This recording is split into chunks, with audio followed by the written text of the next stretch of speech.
he was the most loyal companion in the galaxy. Dick. Malfunction. Dick. Malfunction.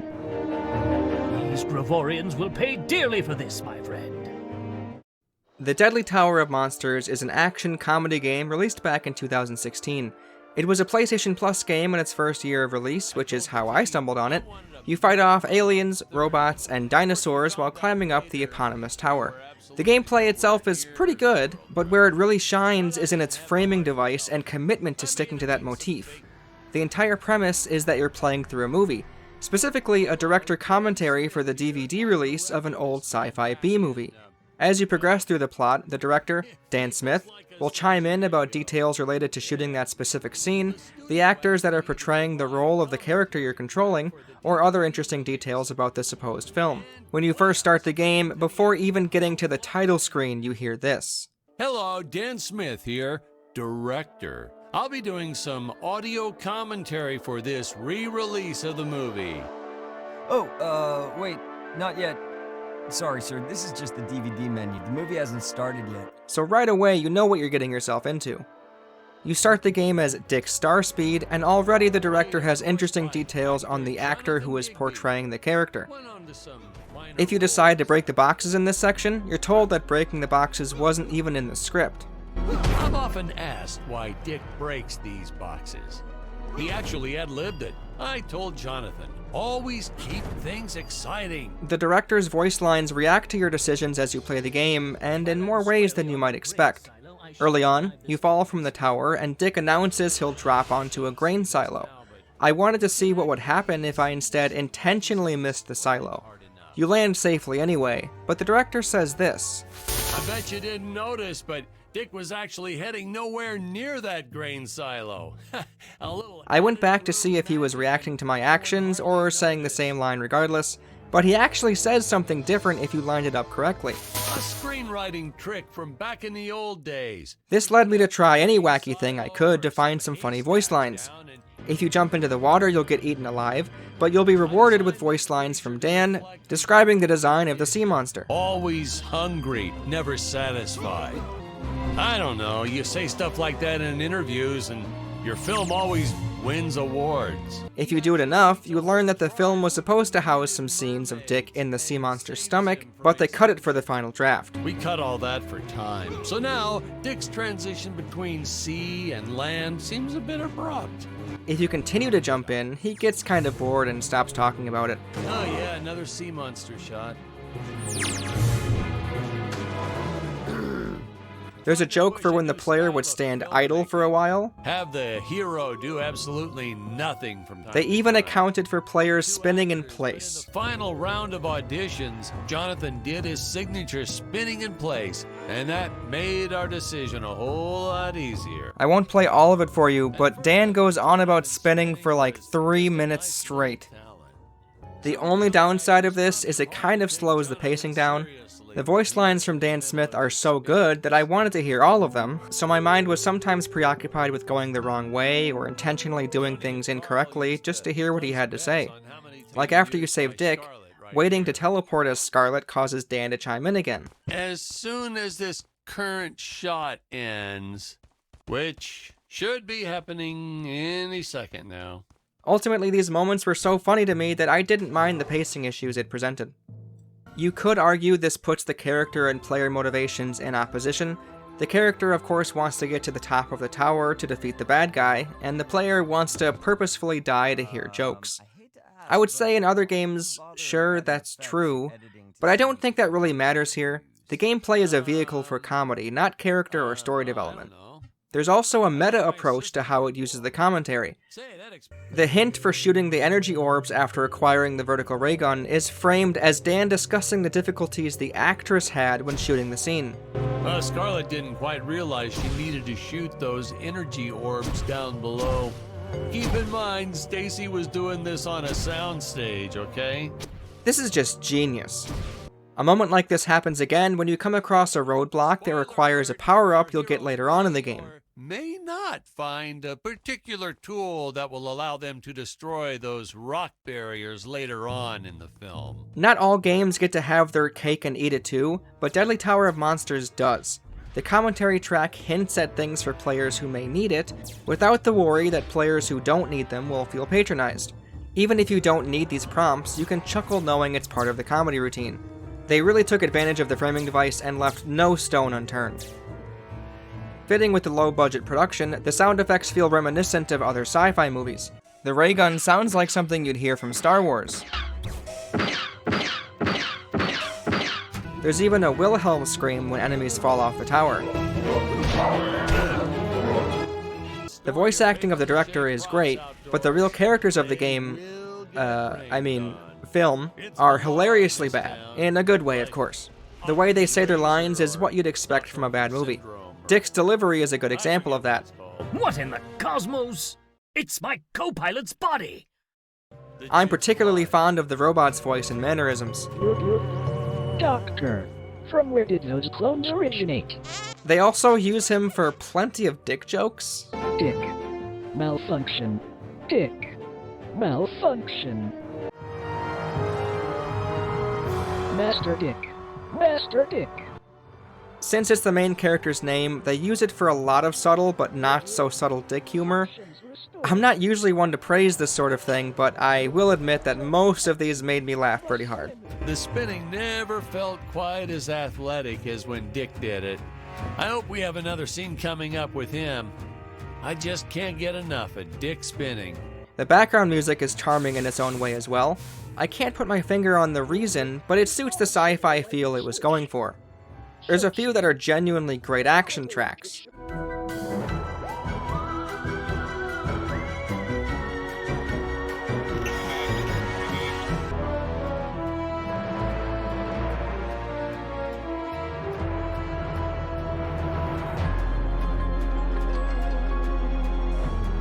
There are also a few ambience tracks that loop over and over that fit the low-budget sci-fi feel.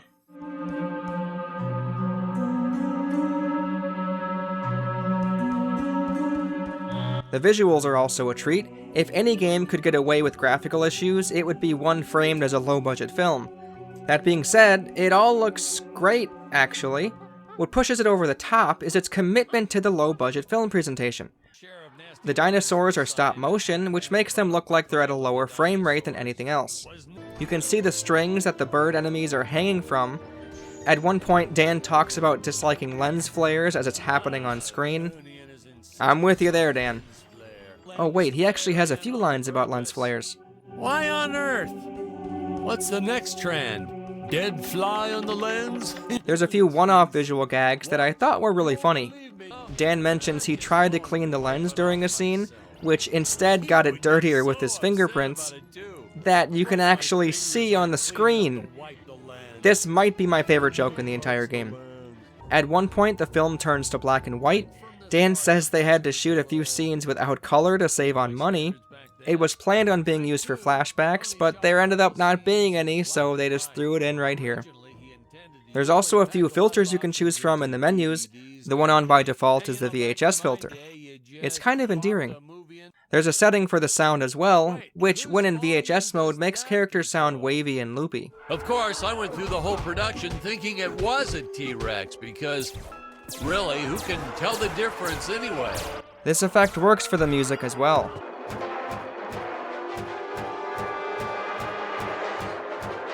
For the gameplay, it's kind of like a dungeon crawler beat-em-up. As you ascend the 65 floors of the tower, you'll be smacking, shooting, and dodging. You play as one of three characters: Dick Starspeed, Scarlet Nova, and the robot. They have unique tools and abilities that are required at certain spots, so you'll need to use all of them at one point. My favorite upgrade is probably the landmine, since you need them to destroy these giant rocks. You'll also have plenty of weapons to choose from. You can hold 2 at a time for both melee and ranged weapons. The melee weapons don't offer much variety besides their attack animation. The enemy models will react to them differently though, which makes it worthwhile enough. The ranged weapons offer a bit more variance. You have your Han Solo blaster, a stun gun, flamethrower, a frog that shoots out flies, even a black hole gun. Black hole Gun. You can upgrade your arsenal with different colored gears that are found throughout the world as a collectible. The upgrades make the weapon a little stronger, and best of all, change their appearance. The whip starts off blue, then red, then an octopus tentacle.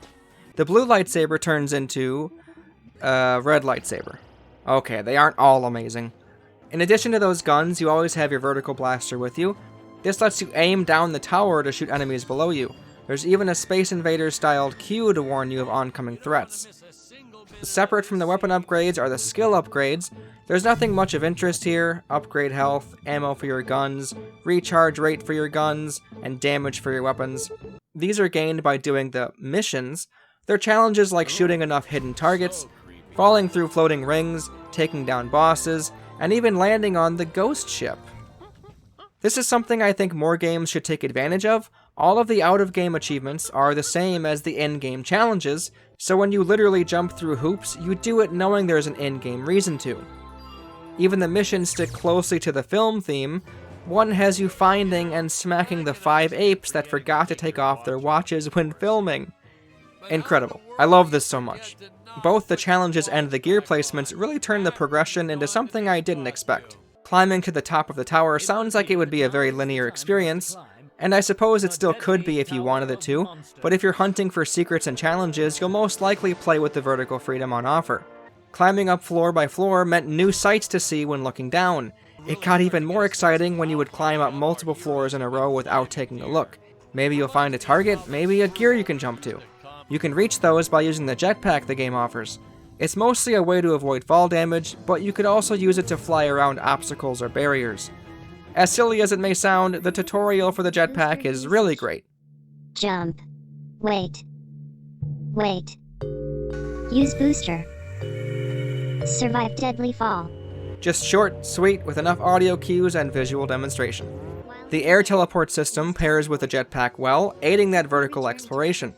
It's never a hassle to jump down to investigate an area for secrets when you can snap right back to the ledge you were just on. The other form of teleportation is unfortunately not as great. The teleportation fast travel screen defaults to the highest checkpoint you've reached every time, so if you've been exploring the very bottom for secrets and want to jump up a couple dozen floors, you'll need to scroll all the way down. It's just inconvenient and kind of hard to understand at a glance. This screen does show a glimpse of how outrageously high this tower reaches, though. It's 65 floors, but the sheer height that it reaches is insane. You can almost always see where you were a dozen floors ago if you look down. It's a really cool feeling that I think helps the journey you've been on feel significant. Besides just a pretty way to track progress, the tower is built for functionality in its height and level design. Sometimes a secret area on the bottom floor will require you to jump off 30 floors high. There are times you'll see targets or rings as you're ascending that you can't reach just yet. Your spatial awareness will have paid off by finding them once again and taking advantage of your new positioning. Even without a goal in mind, falling off the tower is fun in its own right. Going from the very top to the very bottom can literally take minutes. From jumping off whenever you like to find secret areas like the castaway ape, to aiming down to find hidden targets or gears, or just falling for an eternity for fun, the verticality on offer is one of the game's best features. The enemy variety is good and takes advantage of being a sci-fi film. Starting with apes which could shoot arrows at you, dinosaurs that slam the ground, moving on to eyeball monsters that explode, spaceships that house brains in them, green goops of slime that throw sludge at you, invisible men, normal looking men? I guess that's not that cool. Oh wait, the reason they're all similar is that they're clones the evil doctor created using this fly scientist lab partner. That makes it better. Best of all, we have the vacuum robots. I'll let Dan explain these guys. If you stick a puppy inside an old vacuum cleaner, wham! Instant monster! I like that a few enemies can really only be hit with either melee or ranged. These squids send out some sort of wave that deflects your ranged attacks, while these ghost-looking things will damage you if you smack them with your melee weapon. I think my favorite part of the enemy design is that they aren't inexplicably invincible to their allies' attacks. Very rarely, in my opinion, do games suffer when enemies can hit each other, and it usually makes the experience better. Goading apes to attack each other, or letting the giant ape smack around his minions just feels fun. It also allows for some irony.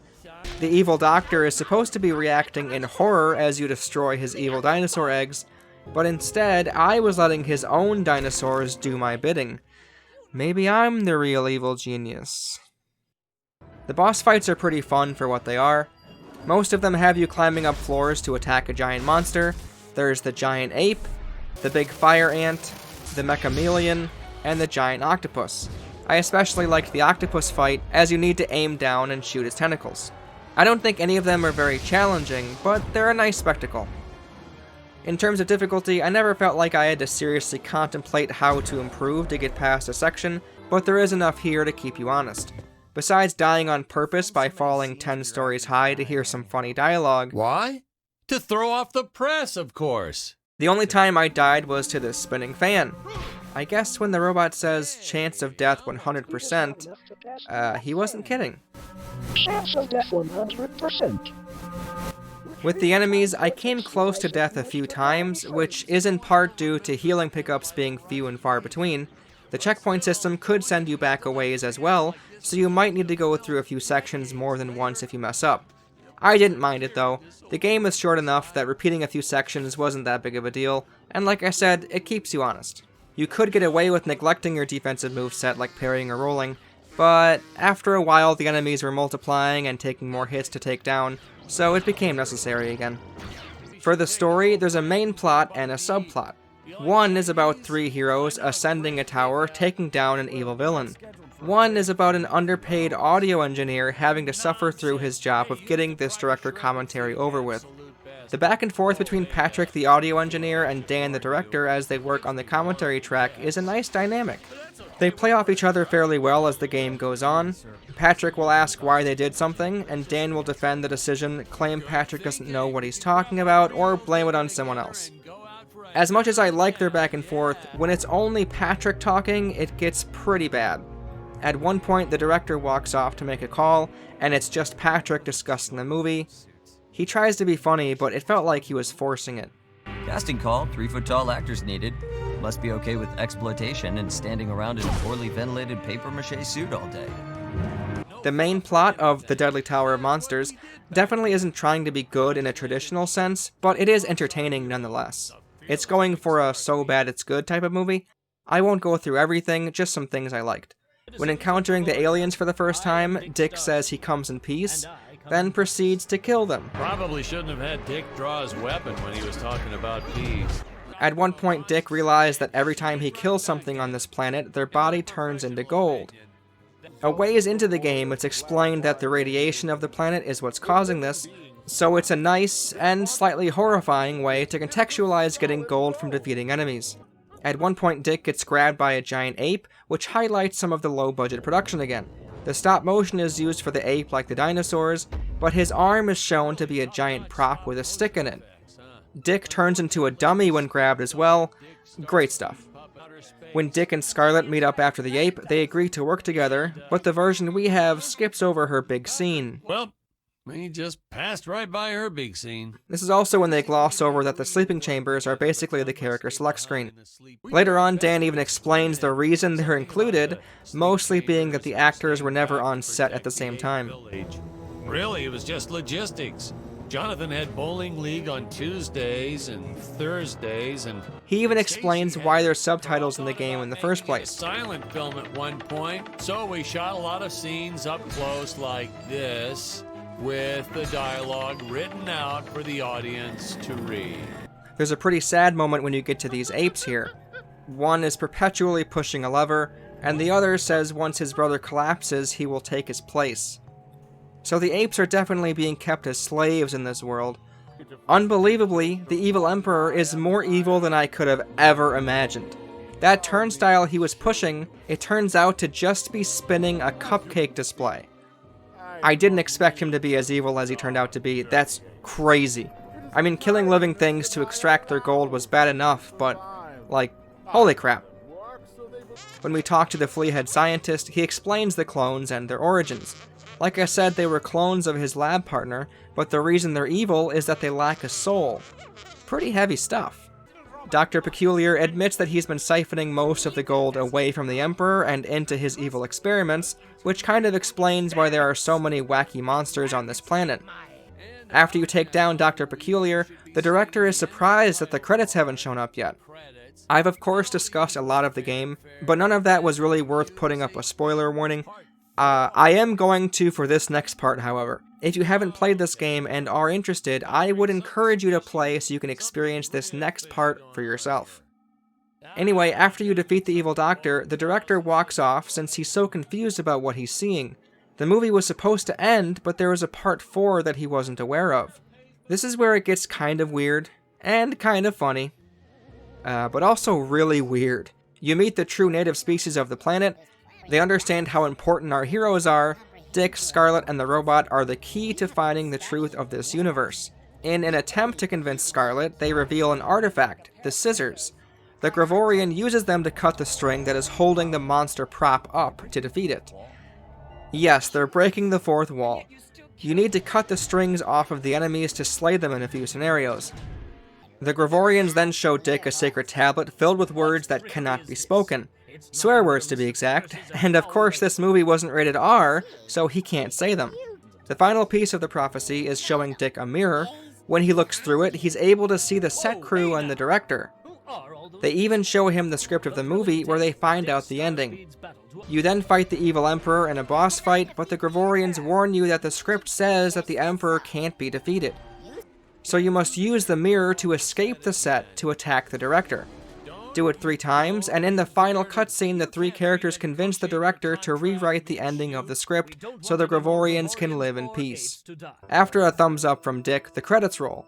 Patrick talks on the phone to his producer and is told that the director went missing. This leads to the joke where because Dan is missing, they don't need his approval on which commentary lines to use, so he of course keeps all of them in. I'm kind of split on the breaking of the fourth wall. On one hand, it doesn't make a lot of sense, and it kind of comes out of nowhere. If the script says the movie ends with the Emperor turning the Gravorians into gold, why would the director think the movie is over when the scientist was defeated? That supposed ending in and of itself is pretty lackluster, with the Emperor just getting tossed aside kind of worthlessly. And then of course, we also have to deal with Patrick's solo comedy act. I get the whole thing about the strings, but that's like fighting against the Galactic Empire with a toothbrush because you discovered that they all have bad breath. Oh, which is just rough. On the other hand, as a video game, the villain we've had the most exposure to is actually the director himself. He's portrayed like an idiot, but he's also had his fair share of horrible decisions that hurt other people, like forgetting a few of his actors in cages for a weekend, the time when his negligence led to the blinding of one of his actors, Wear an eye patch for the rest of his life. or the time when someone nearly got injured from the foam logs, so he decided to light them on fire. Maybe it makes sense that our final battle is really with the director. Even ignoring him being a bad person, he clearly isn't a good director, and he produced a terrible movie, so the final fight could be viewed as getting what he deserves for making this turd. If you couldn't get enough of the combat, there's also an endless mode which pits you against wave after wave of monsters. You earn money by finishing waves, and you use that money to buy better weapons and upgrades. It's nice that it's there, but I was pretty satisfied with the story mode. Out of all the comedy games I've played, The Deadly Tower of Monsters sits next to Portal 2 and The Stanley Parable in my mind. The gameplay is perfectly serviceable, the world is fun to explore, the framing device is pure comedy gold, and the dedication to that gimmick from the enemy designs, voice dialogue, and visual filters just make it all the better. There's so much more director dialogue that I couldn't show without this video getting too long. I would definitely recommend giving this game a go if you haven't already. It goes on sale fairly often, as low as $3. It's worth at least that for a few hours of laughter. And climbing and jumping. Wouldn't this make a great video game? Isn't that what all those video games are about? Jumping around? Well, yeah, and killing. There's jumping too, but mostly the killing. What? Patrick, that's awful. What sort of example are we setting for our youth? Well, movies are pretty violent too. Your heroes have killed everything in sight. You had Dick shooting a dinosaur in the face in the first 5 minutes. Well, Patrick, that's different, you know? What we did on film, that was art. Video games aren't art.